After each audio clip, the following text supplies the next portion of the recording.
গ্রামের বাড়িতে আওয়ামী লীগের লোকেরাই কিন্তু ঘর বাড়ি ভাঙচুর করছে, করে কি করছে আপনার হচ্ছে তারা বিএনপির দোষ দিচ্ছে যে বিএনপি এগুলো করছে। বিএনপি কখনোই এগুলো করতে পারে না, এগুলো সম্পূর্ণ করছে আওয়ামী লীগের লোকজনরা।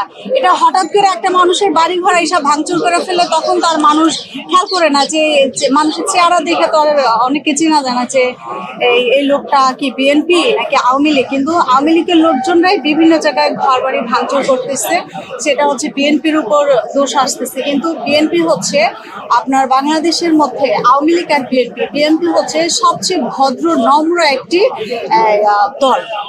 এই দল হচ্ছে মানে, আর আওয়ামী লীগ তো মারামারি কাটাকাটি হইচই এগুলোর মধ্যেই তাদের সবসময় সবকিছু থাকে। আর বিএনপি হচ্ছে সবচেয়ে ভদ্র নম্র একটি দল।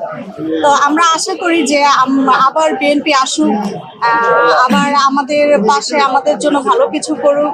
আর এখন যে আমাদের ছাত্র ভাইরা আছে, ভাই বোনরা আছে, ছাত্র আন্দোলন কিন্তু আমিও করেছি। আমার এই যে হাত দেখেন, আমার এই ছাত্র আন্দোলনে গিয়ে আমার এই হাতের মধ্যে গুলি লাগছে। আমরা হচ্ছে আমাদের ফ্যামিলিতে হচ্ছে আমরা 4 জন স্টুডেন্ট। আমার দুই ভাইও গিয়েছে, আমরা 2 বোনও গিয়েছি।